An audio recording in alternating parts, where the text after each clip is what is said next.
Chers amis de TV Liberté, bonjour. Nous avons la joie et l'honneur de recevoir ce matin un grand philosophe.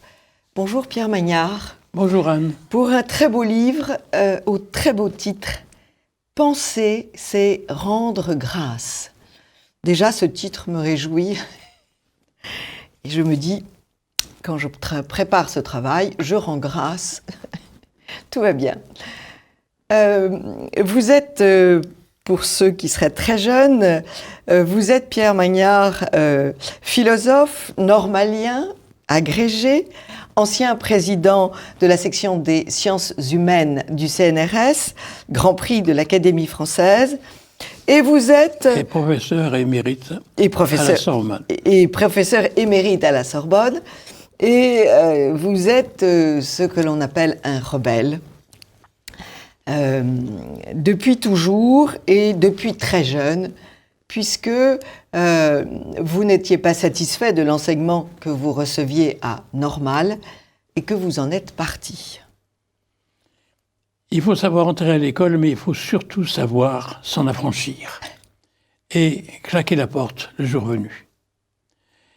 L'école normale dans les années 50, puisque je suis de la promotion 50, était devenue une officine de formation à la Diamate, sous l'égide du charismatique Louis Althusser. Oui, mais Diamate, c'est... Matérialisme dialectique. Très bien, merci beaucoup. Oui, Louis Althusser qui un garçon délicieux, fini. qui s'était trompé de siècle, qui s'était trompé d'époque, qui s'était trompé d'État.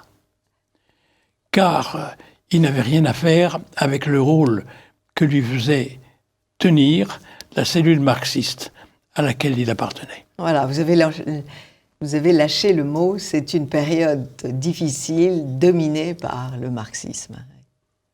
Dominée par le marxisme, et où, si l'on n'était pas marxiste, on avait le choix entre un certain nombre d'autoroutes du savoir et de la réussite, d'autoroutes de l'arrivisme. Et c'était véritablement au détriment de la vérité. Ces autoroutes, ça pouvait être celle du structuralisme, très à la mode à l'époque. Cela pouvait être celle de la psychanalyse freudienne, qu'un certain Lacan portait très haut. Ça pouvait être, bien sûr, celle de la philosophie de l'histoire, dominée par les marxistes.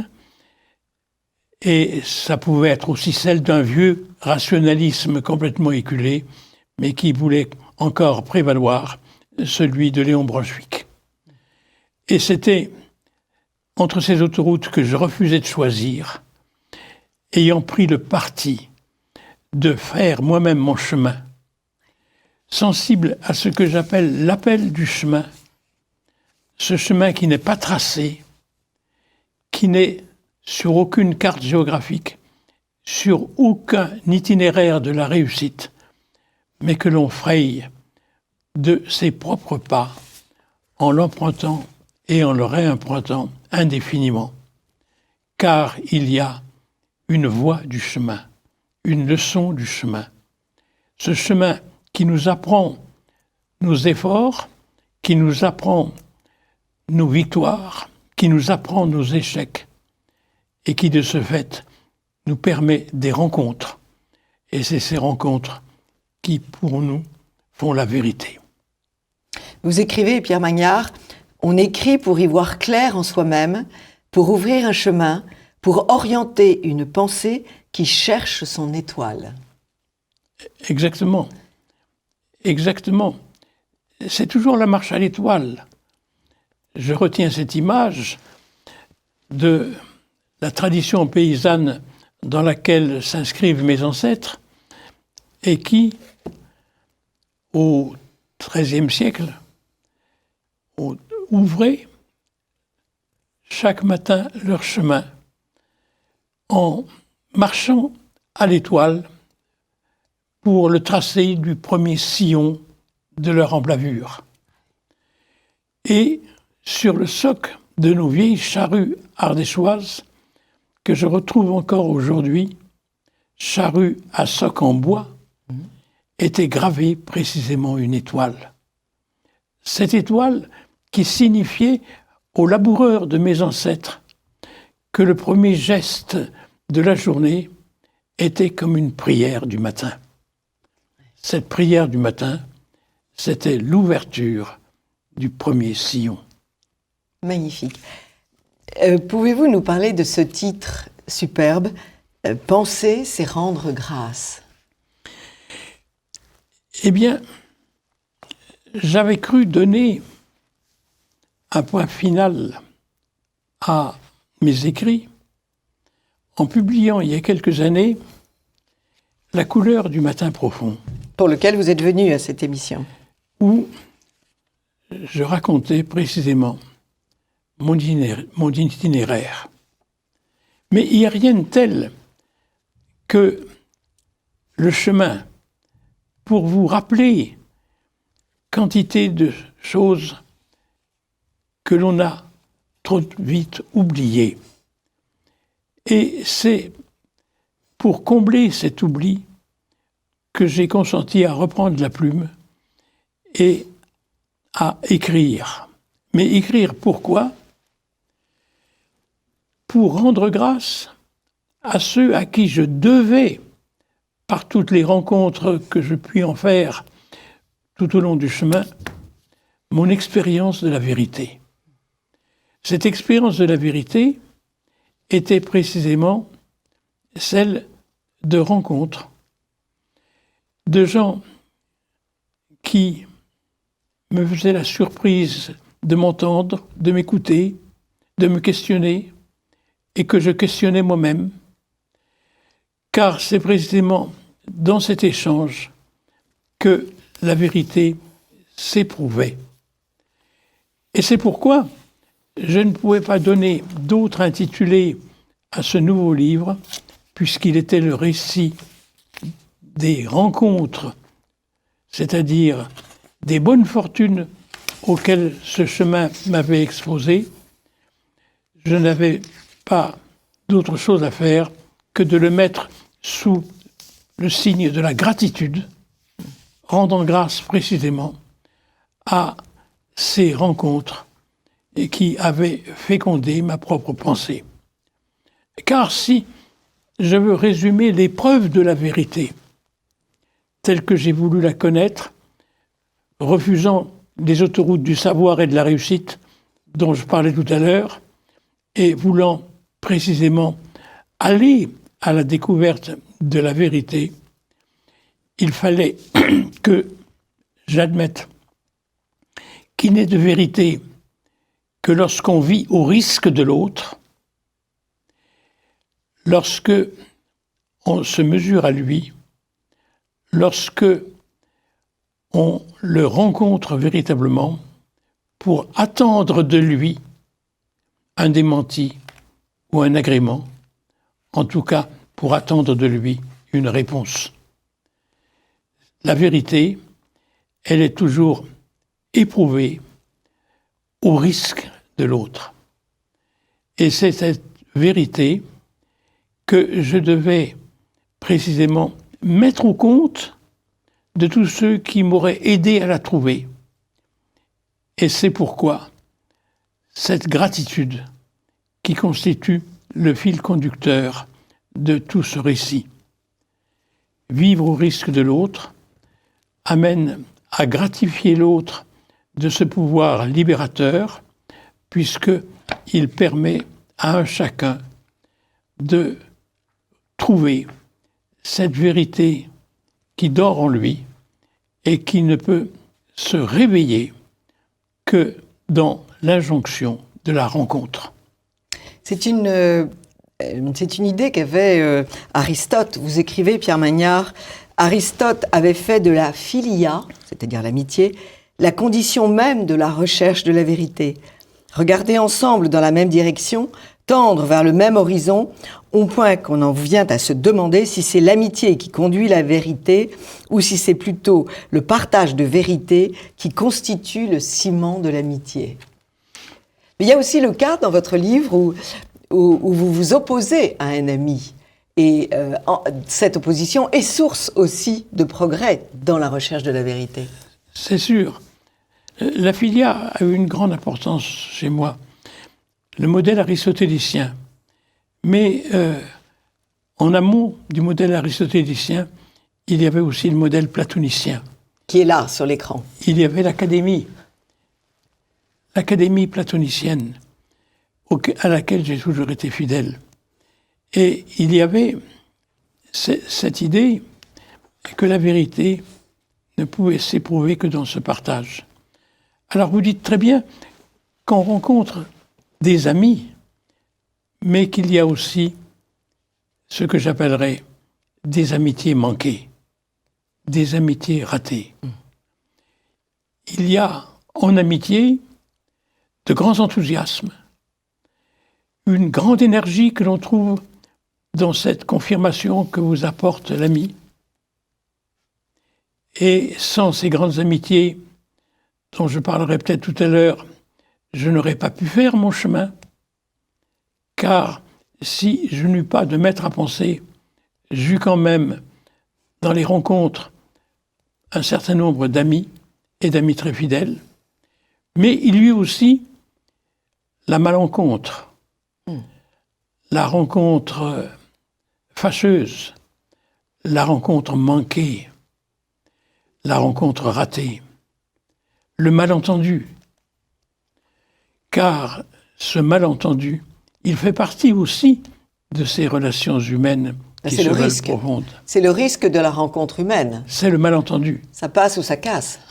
Alors, quand il s'agit d'un malentendu profond, bien que je n'aime pas stigmatiser qui que ce soit, ni clouer personne au pilori, il m'arrive, dans mon livre, d'en faire mention. Car en effet, ces amitiés manquées sont inscrites dans le cœur. Ces amitiés ratées, ces amitiés qui ont tourné en inimitié, restent des blessures dont on ne guérit jamais.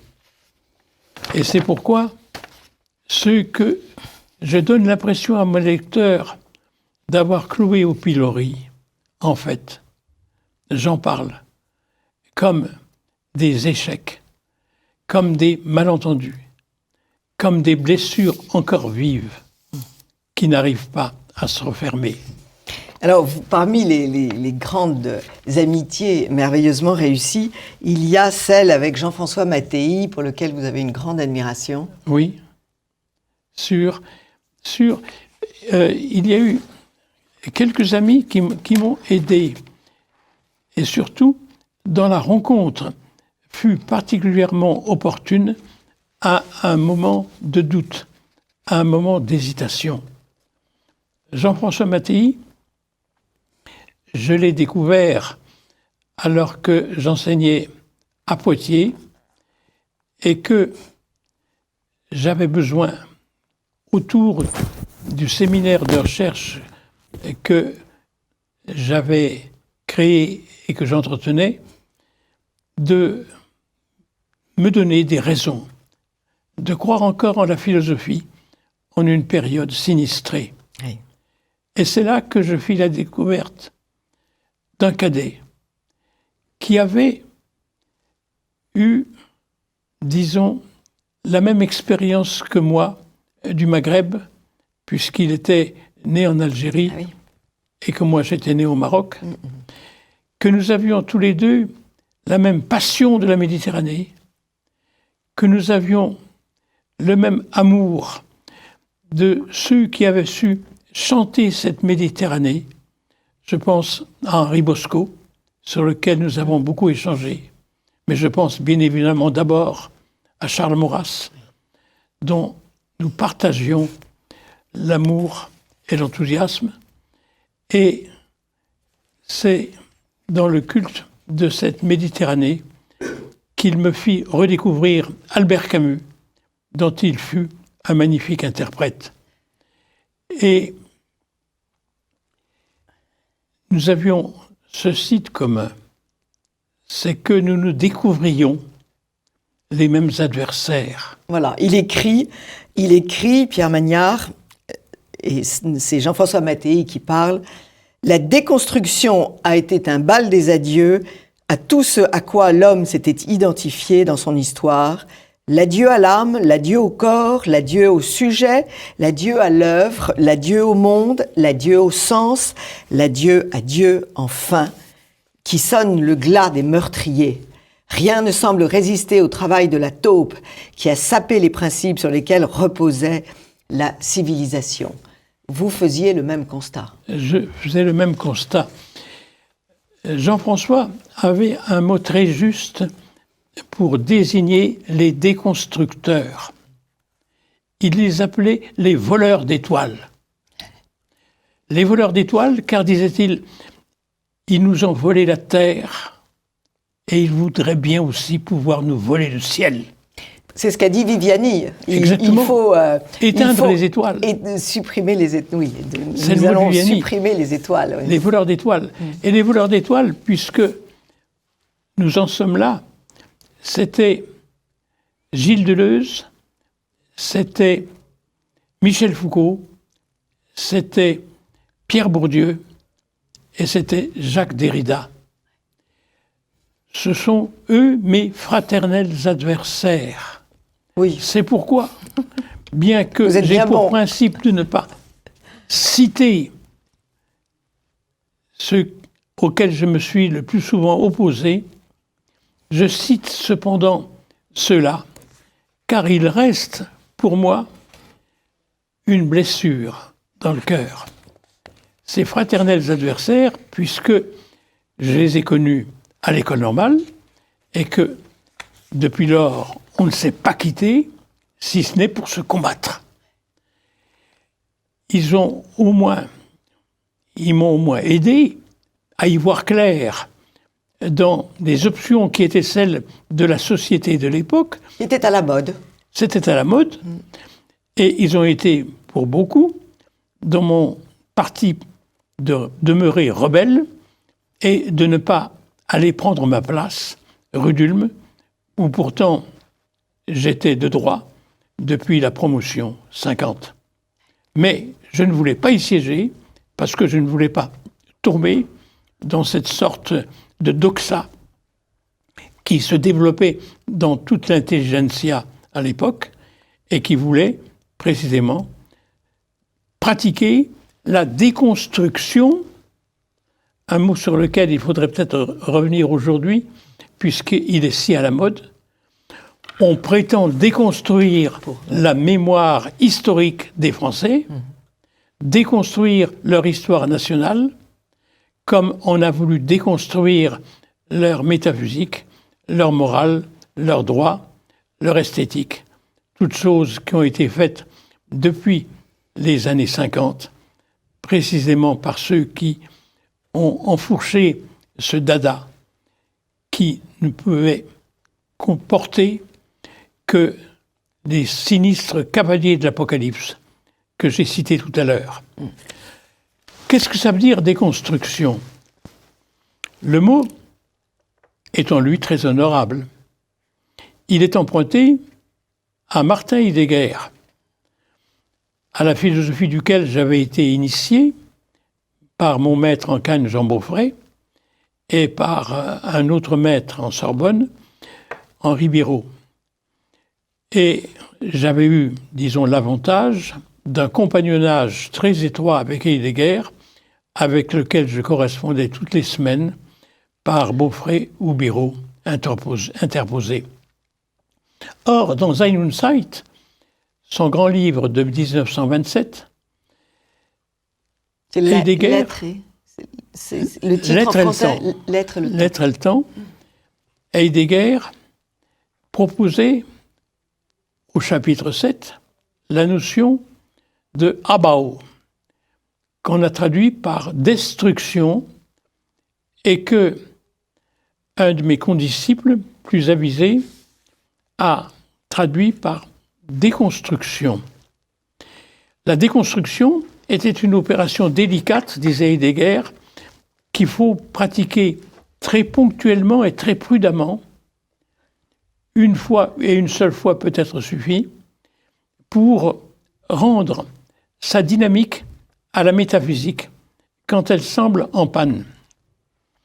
Et il disait que cette déconstruction restreinte à un seul concept, le concept de Dieu, il proposait qu'on la pratiquât pour en finir avec l'ontothéologie, c'est-à-dire cette philosophie qui fait de l'être un nom de Dieu, pour tenter de chercher Dieu autrement. Il ne s'agissait pas du tout d'un prélude à un nihilisme. Heidegger restait très croyant et il voulait précisément, simplement, s'affranchir d'une certaine théologie, considérant que Dieu est moins celui qui est que celui qui vient, qui advient, qui survient, qui dédevient et qui, dans cette sorte de perpétuel aller-retour entre lui-même et sa créature, va, en quelque sorte, inciter cette créature à le chercher, être à la recherche d'un Dieu en toujours devenir, être à l'écoute des manifestations de ce Dieu, des surgissements de ce Dieu dans notre monde, des advenus de ce Dieu. Et c'est cela que la déconstruction du concept de Dieu pouvait proposer, une nouvelle rencontre avec Dieu. Or, qu'allaient faire nos déconstructeurs?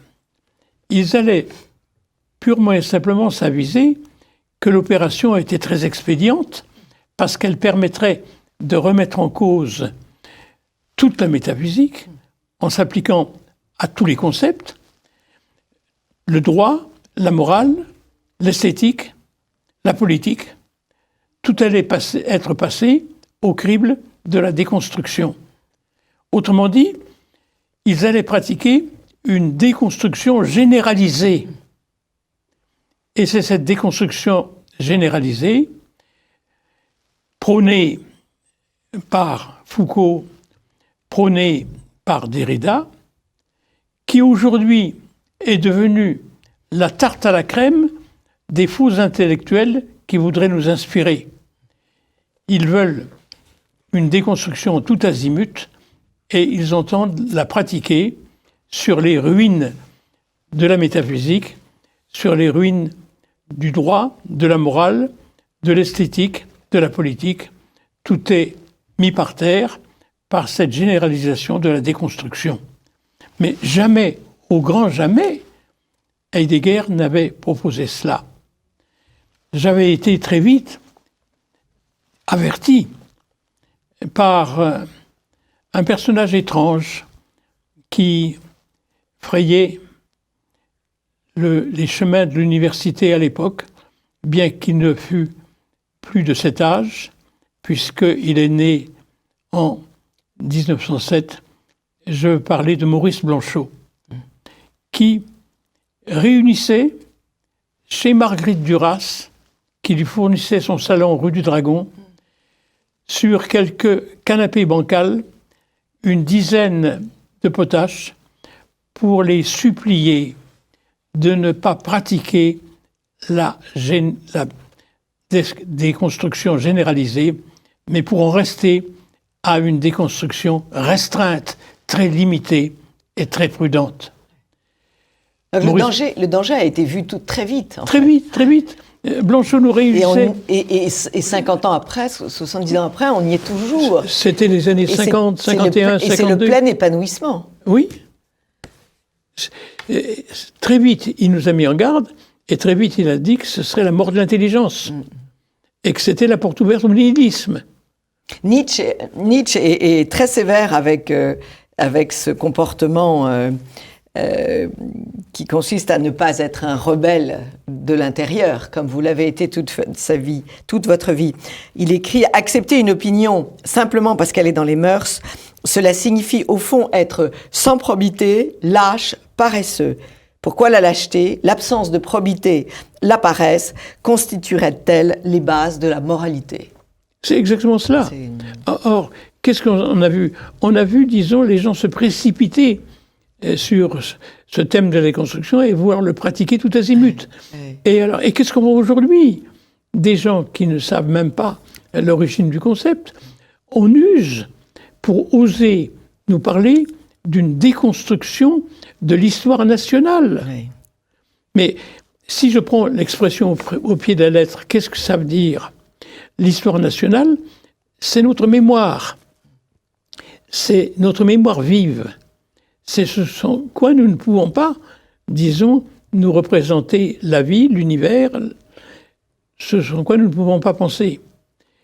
Or, pratiquer cette déconstruction généralisée, cela voudrait dire précisément pouvoir restructurer cette mémoire, en changer, la modifier.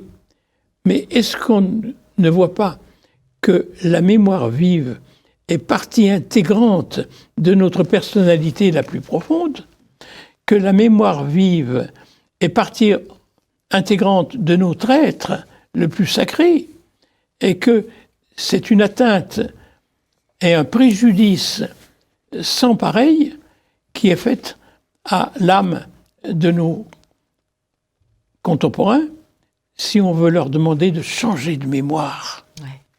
Comment peut-on changer de mémoire? En fait, c'est une volonté de rendre fou. Vous citez Rainer Maria Rilke dans ses lettres milanaises. Nous naissons, pour ainsi dire, provisoirement, quelque part. C'est peu à peu que nous composons en nous le lieu de notre origine, pour y naître après coup et chaque jour plus définitivement. C'est très intéressant cette réflexion parce que cela explique pourquoi, quand on atteint un certain âge, on est infiniment plus préoccupé par le souvenir et par ce lieu de naissance. L'origine, c'est très important, l'origine. C'est Heidegger encore qui nous dit que l'origine se cache dans le commencement et qu'il faut savoir l'y découvrir. Et l'origine, c'est un mystère. L'origine, c'est un secret. L'origine, c'est un secret, et c'est pourquoi nous vivons aujourd'hui non seulement une sorte de frénésie de la déconstruction, mais un meurtre du père tous les jours recommencé.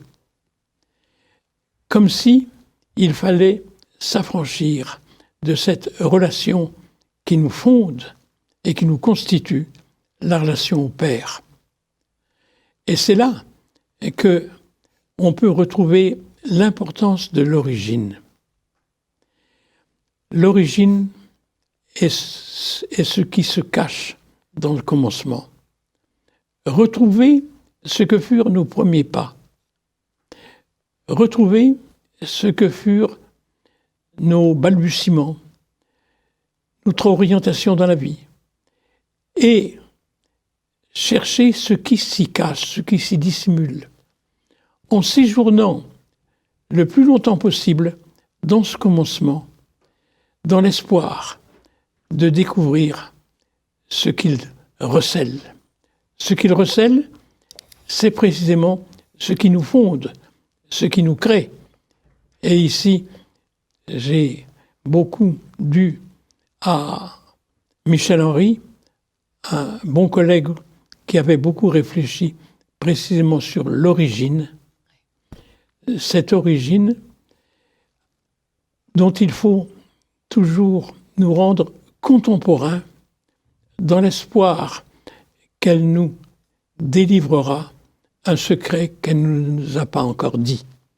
Et c'est cette fidélité à l'origine qui a mené Michel Henry à dire que nous devons toujours vivre et penser et écrire au nom du Père.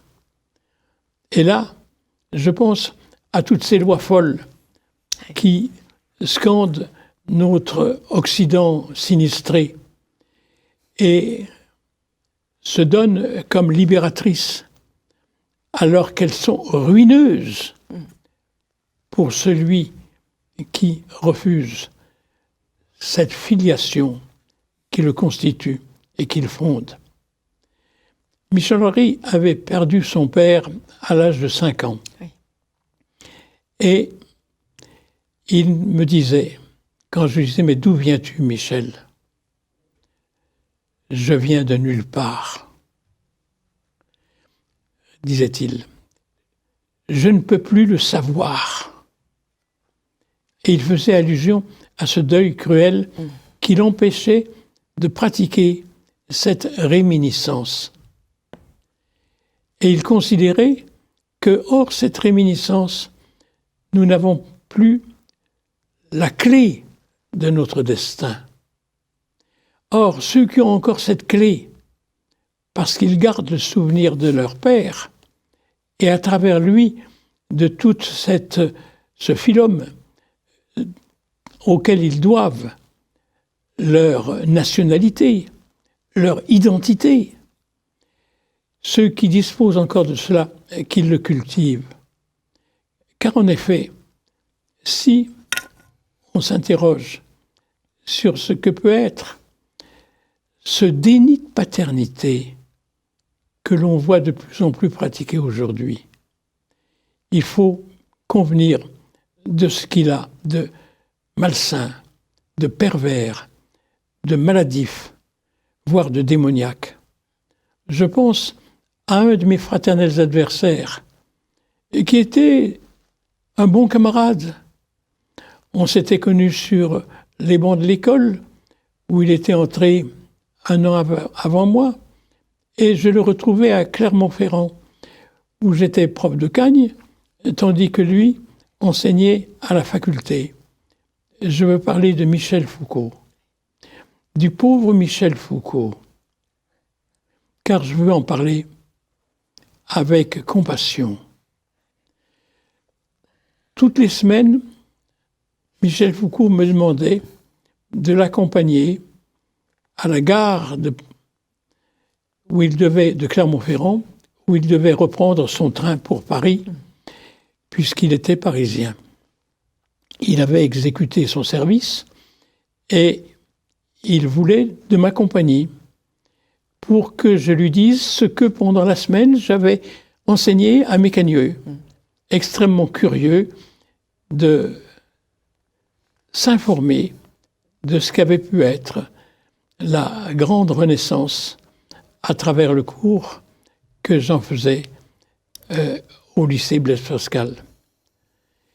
Et cela se passait le plus agréablement du monde. Michel prenait des notes, puis, en fin de séance, il était pris d'une crise, d'une maladie. Et c'était toujours pour me sortir une sorte d'invective. Mon petit Magnard, j'ai beaucoup d'affection pour toi, mais vraiment, tu es un garçon impossible. Non seulement tu honores ton père naturel, mais tu vas jusqu'à te donner un père dans les cieux. Oui. Ce que je ne saurais admettre, car il n'y a pas pire chose que d'être fils de quelqu'un. Oui, mais il avait peut-être un problème personnel dans sa vie. Il avait peut-être un père, pas de père, un père qui était absent. Mais je me suis renseigné sur le père, justement, oui, parce que j'ai voulu aider Michel. Il existait. Il existait, c'était un médecin qui avait exercé à Poitiers pendant assez longtemps, oui, et qui avait laissé le souvenir d'un médecin très compétent, qui ne méritait pas et extrêmement dévoué, qui ne méritait pas d'être rayé de la qui ne méritait pas du tout. Le meurtre du père n'était pas justifié. aucune justification freudienne de ce meurtre du père. Il y a qu'il y a un problème d'adolescence. Il y a des hommes et des femmes, d'ailleurs, qui veulent tuer le père pendant des années. Alors lui, c'était le cas. C'est une maladie. C'était une maladie. Quand c'est dans un temps restreint, ça va. Mais quand c'est sur toute une vie, c'est quand même pathologique, là. Il me disait, il n'y a rien de plus horrible que d'être le fils de quelqu'un. Je ne serai le fils que de mes propres œuvres. C'est très intéressant. Ça, je l'ai entendu... En fait, oui, toutes les semaines. C'est quand même d'un narcissique extraordinaire. C'est une autocréation. Une autocréation. Je veux être le fils de mes œuvres. Enfin, faut quand même être. Oui. Faut être grave pour dire ça, oui. C'est dire que j'avais pour Foucault une certaine compassion, en lui disant mais, tu ne sais pas ce que tu manques, tu ne sais pas ce que tu perds. Oui. Mais enfin, on en est resté là. Oui, il y avait de nos échanges, car lorsqu'il a voulu m'emmener à Ispahan, oui. à la suite des ayatollahs, à Téhéran, je cherchais. Oui, Téhéran. Oui. Il a voulu m'emmener à Téhéran quand il est allé à Téhéran. Alors là, j'ai refusé de le suivre. Oui. J'ai refusé de le suivre. J'ai dit, écoute, je t'aime bien, Michel, mais quand même, malgré tout ce que tu me vantes de la beauté des lieux, je n'irai pas à Téhéran parce que je ne trouve pas dans cet islam de rêve la réalisation de mon propre idéal. Ça, c'est pas possible. C'était tout de même pas un lieu où le questionnement de la pensée était à son maximum. Alors, aujourd'hui, on nous parle d'islamo-gauchisme, mais on n'a rien inventé. Ça se passait déjà du vivant de Michel, puisqu'il est mort en 84.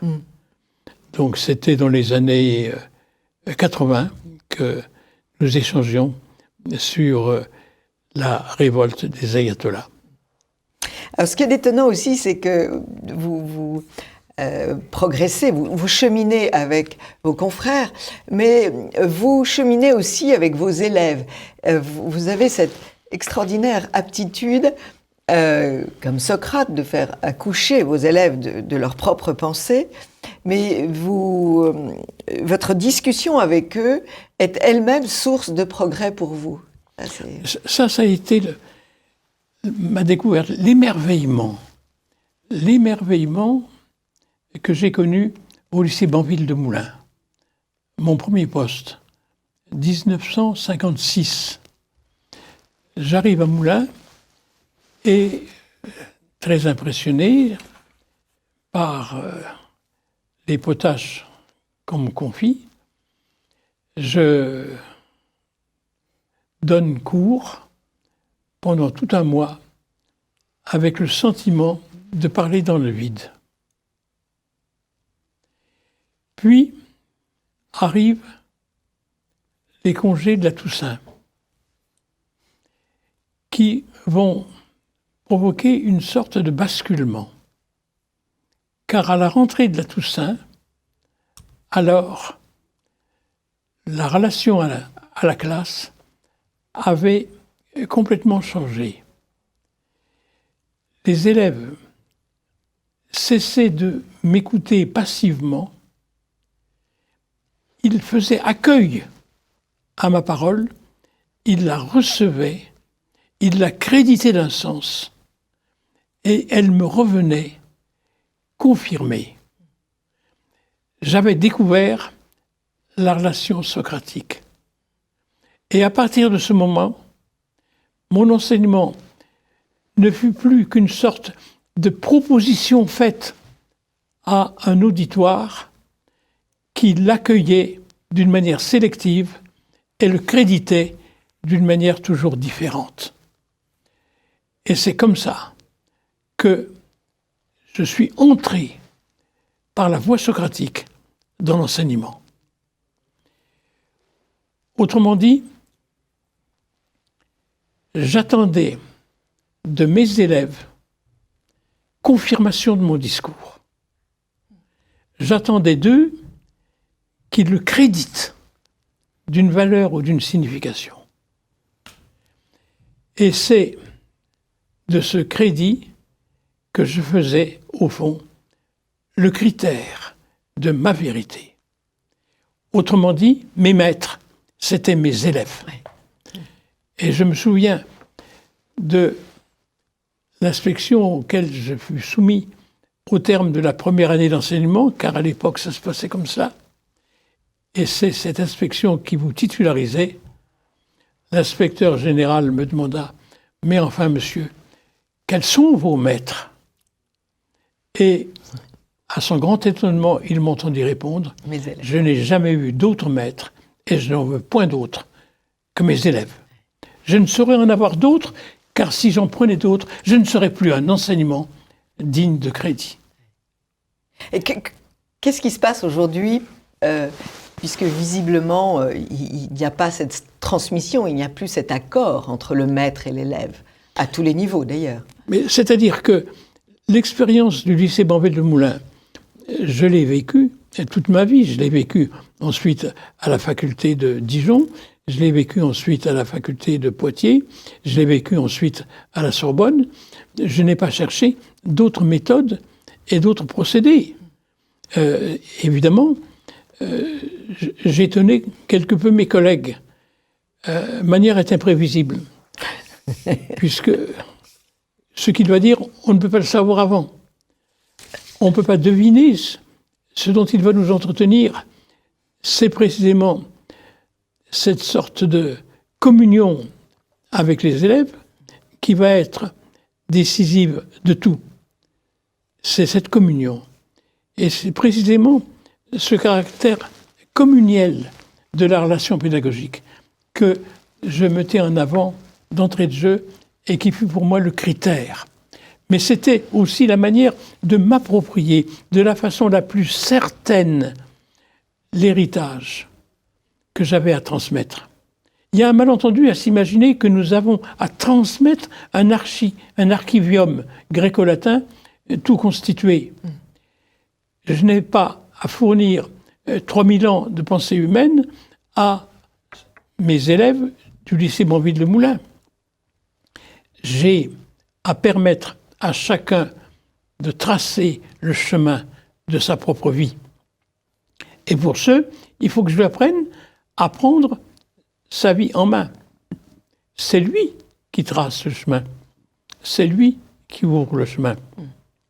Et c'est pourquoi je ne pouvais pas avoir d'autres maîtres que mes propres élèves. Et c'est pourquoi je me devais d'être essentiellement à leur écoute. Alors, l'archivium. J'ai toujours été très fidèle au contenu gréco-latin de cet archivium.